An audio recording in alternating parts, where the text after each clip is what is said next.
Hello class 9th, welcome to learn with Zenith Guru. मैं हूं निक्की पंडित और आज की क्लास में हम करने वाले हैं कोलॉइडल सोल्यूशन। कोलॉइडल सोल्यूशन पढ़ेंगे, टिंडल इफेक्ट पढ़ेंगे।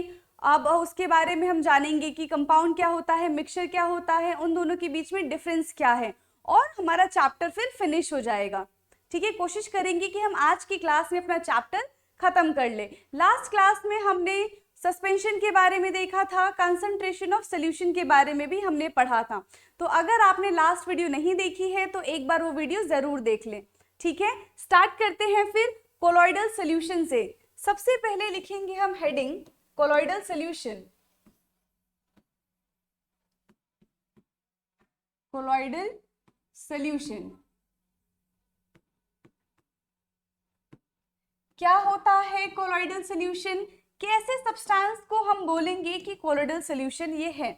तो देखो, कोई भी ऐसा मिक्सचर है हमारे पास जिसमें जो सब्सटेंस के पार्टिकल्स है वो इवनली डिस्ट्रीब्यूटेड होते हैं, है ना। जो कोलॉइडल पार्टिकल्स होते हैं उनके जो पार्टिकल्स का अगर हम साइज की बात करें तो वो सोल्यूशन के साइज के जो पार्टिकल्स होते हैं उनसे तो बड़े होंगे, लेकिन जो सस्पेंशन के पार्टिकल्स के साइज होते हैं उनसे छोटे होते हैं।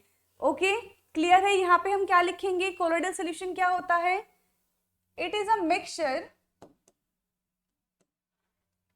It is a mixture of it is a mixture of particles of substance it is a mixture of particles of substance which are uniformly distributed। Uniformly क्या होते हैं? वो डिस्ट्रीब्यूटेड होते हैं। The size of the particles, अगर हम बात करें यहाँ पे, the size of colloidal particles are larger than the size of solution, larger than the size of solution but smaller than those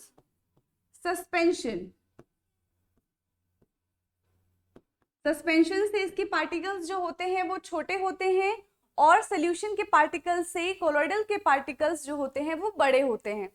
ठीक है, तो अब यहाँ पे देखो, ये जो सोल्यूशन बनाते हैं, जो हमें कोलॉइडल सोल्यूशन देखने के लिए मिलता है, हमें दिखने में तो वो लगता है कि वो होमोजीनियस है। क्यों? क्योंकि उसके सारे पार्टिकल्स जो है वो इवनली डिस्ट्रीब्यूटेड है, यूनिफॉर्मली डिस्ट्रीब्यूटेड है, बट एक्चुअल में वो हेट्रोजीनियस होता है क्योंकि उसके जो पार्टिकल्स हैं वो इतने भी छोटे नहीं हैं। सोल्यूशन के पार्टिकल से तो बड़े ही हैं, सोल्यूशन के पार्टिकल्स बहुत छोटे होते हैं, नैनोमीटर्स में होते हैं, तो वो इवनली डिस्ट्रीब्यूट हो जाते हैं। बट जो कोलॉइडल के पार्टिकल्स होते हैं वो सोल्यूशन के पार्टिकल्स से बड़े होने की वजह से हमें दिखता तो है कि इवनली डिस्ट्रीब्यूट हो चुका है, बट वो स्टेबल सोल्यूशन नहीं फॉर्म करते हैं। यहाँ पे हम क्या लिख सकते हैं? Colloidal solution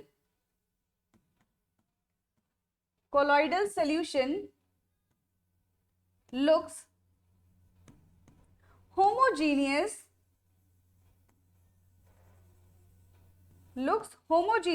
but it is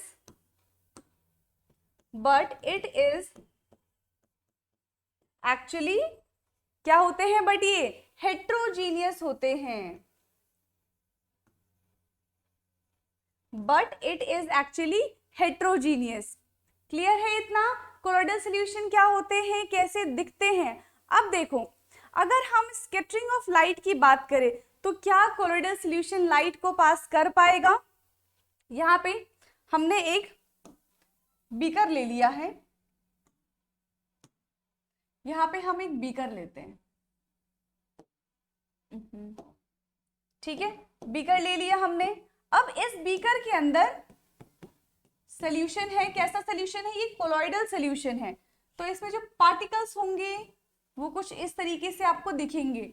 और जब हम इसमें टॉर्च क्या करेंगे, जब हम इस सोल्यूशन पे टॉर्च जलाएंगे तो क्या होगा, जो इसकी रेज आएगी इस ये जो पार्टिकल्स है ये क्या करेंगे, इस रेज को स्कैटर कर देंगी और हमें जो विजिबल जो पाथ है वो विजिबल होता हुआ नजर आएगा। ठीक है, पाथ जो है वो विजिबल होगा। तो यहाँ पे हम क्या कह सकते हैं कि जो कोलोइडल सॉल्यूशन के पार्टिकल्स होते हैं वो क्या करते हैं, बीम ऑफ लाइट को स्कैटर्ड करते हैं। ठीक है, पार्टिकल्स ऑफ कोलोइडल सॉल्यूशन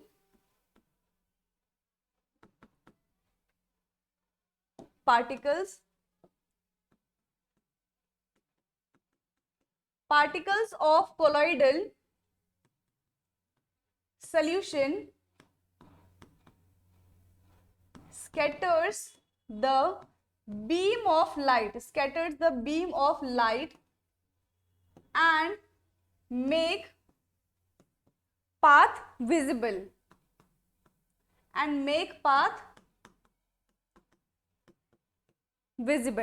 ठीक है, तो ये इसकी प्रॉपर्टी भी हो गई और हमने कोलोइडल सॉल्यूशन के बारे में जान भी लिया है। ठीक है, अब देखो जब हम नॉर्मल सॉल्यूशन की बात करते हैं तब हम वहां पे देखते थे कि सॉल्यूशन बनाने के लिए हमें एक सॉल्यूट चाहिए और एक सॉल्वेंट चाहिए। तो ये भी तो एक टाइप का सॉल्यूशन ही है, कोलोइडल सॉल्यूशन। तो कोलोइडल सॉल्यूशन में भी एक सॉल्यूट होता है और एक सॉल्वेंट होता है, बट इनके नेम थोड़े से अलग हैं, बस नाम ही अलग है, प्रॉपर्टी सारी सॉल्यूट और सॉल्वेंट वाली ही है। कौन कौन से होते हैं कोलोइडल सॉल्यूशन में? कोलोइडल सॉल्यूशन पहला है dispersed medium and second one is dispersed phase. तो कोलोइडल सॉल्यूशन के अंदर जो सॉल्यूट जैसा सब्सटेंस होगा उसको हम क्या बोलेंगे कि वो होगा हमारा डिस्पर्स्ड फेज, और जो सॉल्वेंट जैसा अपीयर होगा उसको हम बोलेंगे कि वो है डिस्पर्स्ड मीडियम। क्लियर है? डिस्पर्स्ड फेज और डिस्पर्स्ड मीडियम यानी कि सॉल्यूट और सॉल्वेंट जो हम सॉल्यूशन में पढ़ते आ रहे हैं। अब देखो यहाँ पे हम कुछ एग्जाम्पल देखेंगे कोलोइडल सॉल्यूशन की। ये टेबल आपकी एनसीईआरटी बुक से ली गई है। सबसे पहला, लास्ट क्लास में भी मैंने आपको बताया था कि जो सॉल्वेंट होता है या फिर जो डिस्पर्सिंग मीडियम है, यहाँ पे सॉल्वेंट ही तो है, उसी पे पूरा सॉल्यूशन डिपेंड करता है। क्लियर है? अब देखो यहाँ पे जब हमने डिस्पर्सिंग मीडियम गैस लिया है और डिस्पर्स्ड फेज लिक्विड लिया है तो इसका क्या एग्जाम्पल हो जाएगा? टाइप बनेगा एरोसॉल यानी कि फॉग, क्लाउड, मिस्ट, ये इसके एग्जाम्पल हो गए। वहीं जब हमने डिस्पर्सिंग मीडियम गैस लिया है और डिस्पर्स्ड फेज सॉलिड लिया है तो भी हमारा एरोसॉल ही बनेगा टाइप। ये इंपॉर्टेंट है, एग्जाम में पूछे जाते हैं, कोलोइडल सॉल्यूशन के एग्जाम्पल पूछे जाएंगे या फिर ऐसे दे देंगे अगर डिस्पर्स्ड फेज हमारा गैस है, डिस्पर्स्ड मीडियम अगर हमारा लिक्विड है तो बताओ उसके क्या एग्जाम्पल होंगे और टाइप क्या बनेंगे। तो इनमें से कुछ भी आ सकता है एग्जाम में। क्लियर है? तो क्या होगा? Smoke, automobile, exhaust. अगर हम डिस्पर्स्ड मीडियम लिक्विड ले ले एंड फेज रहेगा हमारा गैस तो बनेगा फोम। फोम में क्या होता है? एग्जाम्पल है क्या? ये शेविंग क्रीम जो शेव करते हैं, राइट। उसके बाद है अगर लिक्विड और लिक्विड लिया तो सोल्यूशन ये टाइप बनेगा हमारा इमल्शन। इमल्शन में क्या है? Like milk, face cream. Last time भी मैंने आपको बताया था कि जो वाटर होता है उसमें ऑयल ऐड नहीं होता, लेकिन एक पॉइंट पे हम उन दोनों को ऐड कर सकते हैं और उन दोनों को ऐड करने के लिए इमल्सीफायर की जरूरत होती है। तो वही यहाँ पे है, ये जो फेस क्रीम है इसमें ऑयल भी होगा, वाटर भी होगा, तो ऐसे टाइप को क्या बोलते हैं? इमल्शन। क्लियर है? अब क्या है? डिस्पर्स्ड मीडियम हमारा लिक्विड है, फेज हमारा सॉलिड है, बनेगा सोल यानी कि मिल्क ऑफ मैग्नीशिया और मड। ये इसका एग्जाम्पल हो गया। अगर हमने सॉलिड और गैस लिया है तो फोम बनेगा। एग्जाम्पल है फोम, रबर, स्पॉन्ज और प्यूमिक स्टोन के बारे में पता है।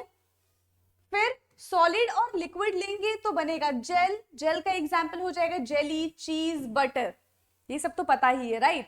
और अगर हम मीडियम सॉलिड और सॉलिड लेते हैं तो क्या बनेगा? सॉलिड सोल बनेगा यानी कि कलर्ड जेमस्टोन, मिल्की ग्लास। ये एग्जाम्पल है। सारे एग्जाम्पल्स आप एक बार रिवाइज करोगे, ये पूछा जाता है एग्जाम में। क्लियर है? पता चल गया, इतने सारे हमने क्या देख लिए, कोलॉइडल सॉल्यूशन के एग्जाम्पल देख लिए हैं। ओके, अब इसके बाद करेंगे हम टिंडल इफेक्ट की। टिंडल इफेक्ट क्या होता है? Tyndall effect, Tyndall effect. अब टिंडल इफेक्ट क्या होता है? देखो, जब हम लाइट को, बीम ऑफ लाइट को स्कैटर्ड करते हैं तो एक मीडियम के थ्रू, और वहां पे क्या होता है, जो पार्टिकल्स होते हैं वो सस्पेंडेड होते हैं। फॉर इसका एक एग्जांपल से आपको समझ आएगा। मॉर्निंग के टाइम पे क्या होता है, जो अगर आपकी थोड़ी सी विंडो खुली रहेगी और सन की रोशनी आएगी तो उस छोटी सी विंडो से क्या होगा, सन की जो रेज आती हैं, रेज तो आ रही है, उसी रेज में जैसे मान लो यहाँ से ऐसे रेज आई विंडो से, ठीक है। अब रेज जहां पे आ रही है वहां पे आपको छोटे छोटे से पार्टिकल्स मिलेंगे। ये कैसे पार्टिकल्स होते हैं? डस्ट पार्टिकल्स आपको दिखाई देते हैं। नॉर्मली ये डस्ट पार्टिकल आपको नहीं दिखाई देंगे, बट जब रेज आती हैं तो ये डस्ट पार्टिकल आपको दिखाई देते हैं। वो डस्ट पार्टिकल क्या करती हैं, जैसी रेज आई इसने क्या किया, उसको स्कैटर्ड कर दिया और हमें फिर वो पाथ क्या हो गई, विजिबल होने लग गई। तो इसी को हम कहते हैं टिंडल इफेक्ट। टिंडल इफेक्ट क्या है? Just scattering of beam of light. ठीक है, व्हाट इज टिंडल इफेक्ट? इसमें हम लिखेंगे Tyndall effect is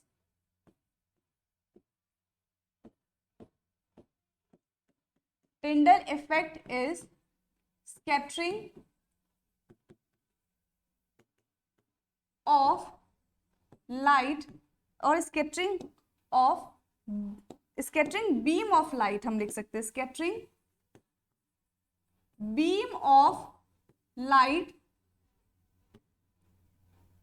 scattering beam of light by medium,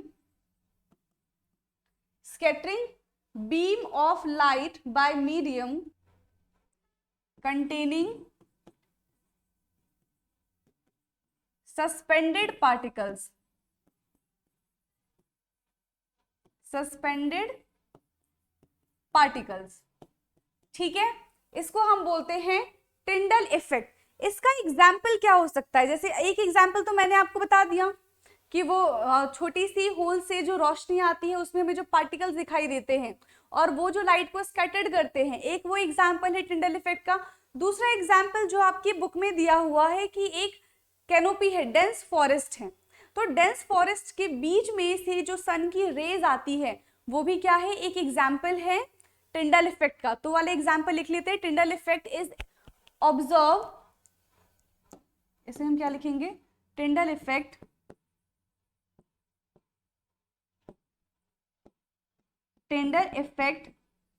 can be observed when light passes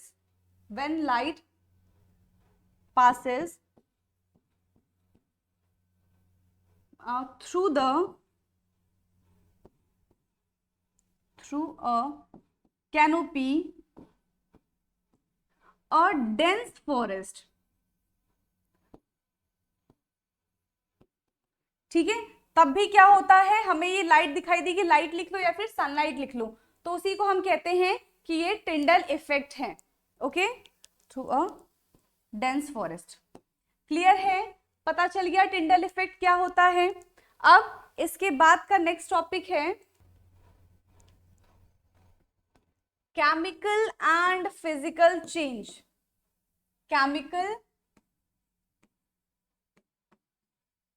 and physical change.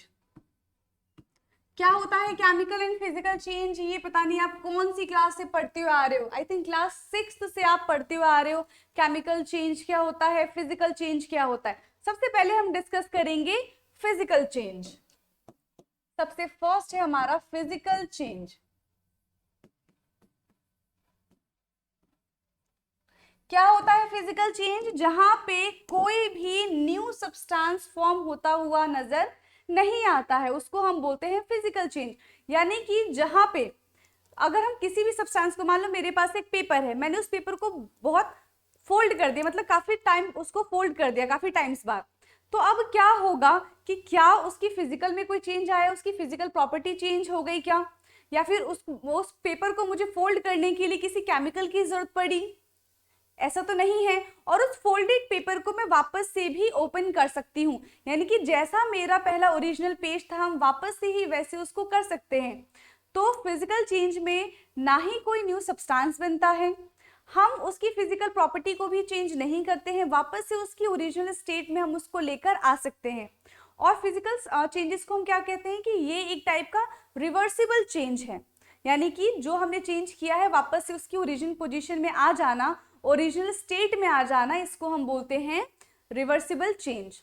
ठीक है, यहाँ पे हम क्या लिखेंगे? Physical change. In physical change, in physical change, no new substance are formed, कोई भी नया सब्सटेंस फॉर्म्ड नहीं होता है। ठीक है, ये तो पहला पॉइंट हो गया। दूसरा पॉइंट हम क्या लिखेंगे कि इसके फिजिकल स्टेट में कोई चेंजेस नहीं आते हैं। ठीक है, it retain its physical property, it retain its physical property और properties। और क्या हो सकता है? we can always convert in physical change, we can always convert product into reactant, हम कर सकते हैं, चेंज कर सकते हैं, राइट। और इसको हम और भी कह सकते हैं कि ये क्या है? एक रिवर्सिबल चेंज है। Physical change is reversible change, physical change is reversible, physical change is reversible change, we can regain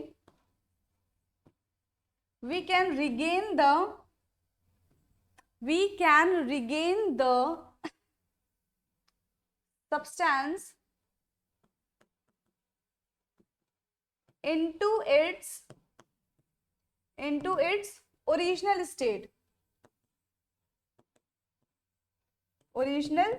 state, example क्या हो जाएगा इसका? एग्जाम्पल हम क्या लिख सकते हैं, फटाफट से बताइए। मेल्टिंग ऑफ आइस और फ्रीजिंग ऑफ वाटर। अच्छा, एक और बहुत बढ़िया एग्जाम्पल है, देखो वो फिजिकल चेंज में भी आएगा, वो केमिकल चेंज में भी आएगा। क्या है? Burning candle, burning of candles. Candle को बर्न करना फिजिकल चेंज भी है और केमिकल चेंज भी है। कैसे? जब हम कैंडल को बर्न करते हैं तो जो उसका वैक्स होता है वो अल्टीमेटली रहता तो वैक्स ही है, जब वो पूरा बर्न हो जाता है तब भी तो वो आता है फिजिकल चेंज में। बट जो उसकी विक होती है वो तो पूरी खत्म हो गई, उसको हम वापस से रीयूज नहीं कर सकते, ना ही उसको अपनी ओरिजिनल स्टेट में लेकर आ सकते हैं। तो वो क्या हो जाएगा? वो हो जाएगा हमारा केमिकल चेंज। अब हम बात करेंगे केमिकल चेंज की। केमिकल चेंज, केमिकल चेंज में क्या होता है? न्यू सब्सटेंस फॉर्म्ड होते हैं। In chemical change new substance are formed, in chemical change new substance formed. ठीक है, पहली बात। दूसरी बात क्या है कि इसमें केमिकल चेंज में हम जो हमारा रिएक्टेंट होता है हम उसको केमिकली चेंज कर देते हैं, उसके फिजिकल प्रॉपर्टी को हम चेंज कर सकते हैं। ठीक है, वापस से उसको रीगेन हम नहीं कर सकते। इन chemical change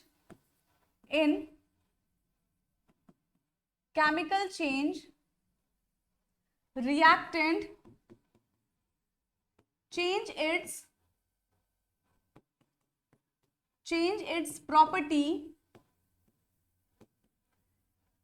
its property and make new substance and make new and make new substances. ठीक है, इन chemical change, in chemical change we cannot regain, in chemical change we cannot regain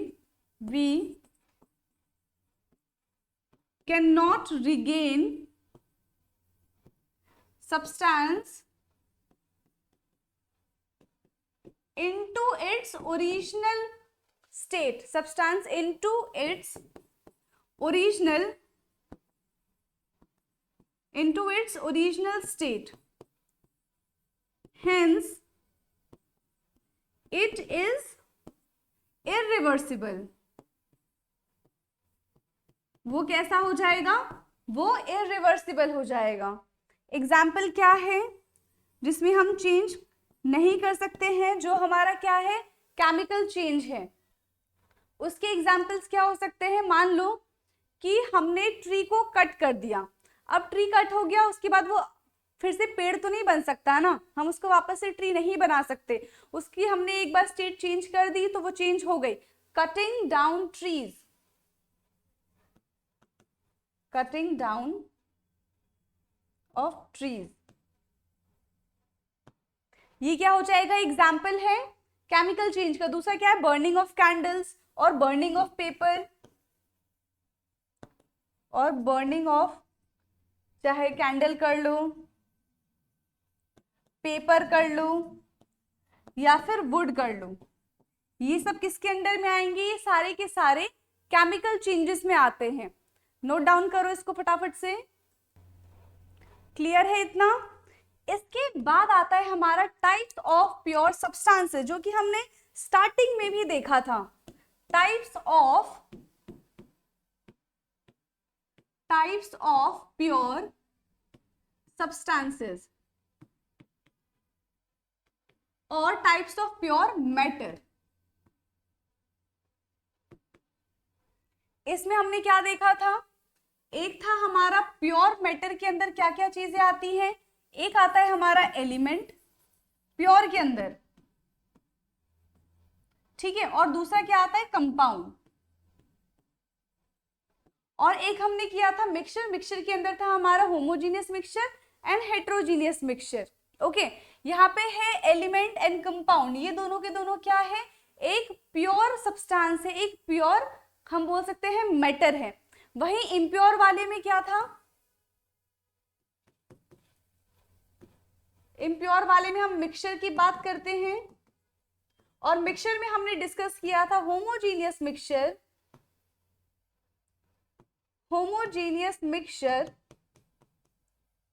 and second is heterogeneous mixture,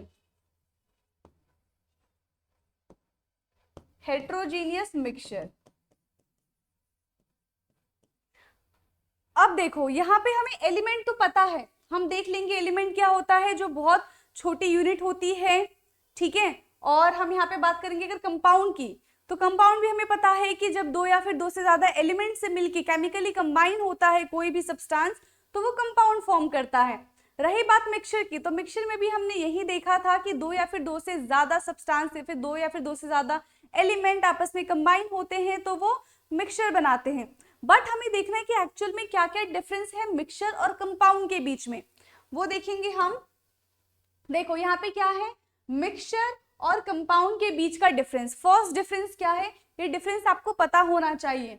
element और compound just mix together to form a mixture and no new compound is form. सिर्फ वो साथ में आके पड़े रहते हैं, ठीक है, केमिकली कंबाइन नहीं होते। जैसे कि क्या, आप सबने नमकीन खाई होगी, ठीक है, सभी ने खाई है, राइट, सबको पसंद भी होती है। तो जब आप नमकीन खाते हो तो आप देखते हो उसमें बहुत सारे अलग अलग वेराइटी की चीजें मिली होती हैं, है ना। जैसे कि आपने उसमें देखा होगा, उसमें बादाम भी होते हैं, उसमें थोड़े बहुत काजू भी होते हैं, और नमकीन वाला पार्ट भी होता है, ग्रीन ग्रीन से उसमें मटर के दाने भी होते हैं, लेकिन वो केमिकली कंबाइन नहीं होते। आपको उन सब का टेस्ट अलग अलग आता है ना, आप आइडेंटिफाई कर सकते हो। वो नमकीन के अंदर के जो पार्टिकल्स होते हैं उनको अलग करने के लिए आपको किसी लैब में जाने की जरूरत नहीं है ना। उनका टेस्ट अलग अलग लेने के लिए आपको किसी लैब में जाने की जरूरत नहीं है। आप इजीली देख के आइडेंटिफाई कर सकते हो कि अच्छा ये उस नमकीन में बादाम है, ये उस नमकीन में काजू है, ये मटर है। सारी चीजें आप अलग अलग करके उनका अलग अलग टेस्ट ले सकते हो। क्यों? क्योंकि वो केमिकली कंबाइन नहीं होते हैं। वहीं जब हम कंपाउंड की बात करें तो element react to form a new compound. Compounds में एलिमेंट आपस में रिएक्ट करते हैं और एक नया सब्सटेंस फॉर्म करते हैं। जैसे कि हाइड्रोजन और ऑक्सीजन को ले लें, तो हाइड्रोजन और ऑक्सीजन आपस में कंबाइन करके क्या बनाएगा? एक न्यू सब्सटेंस बनाएगा जो कि है वाटर।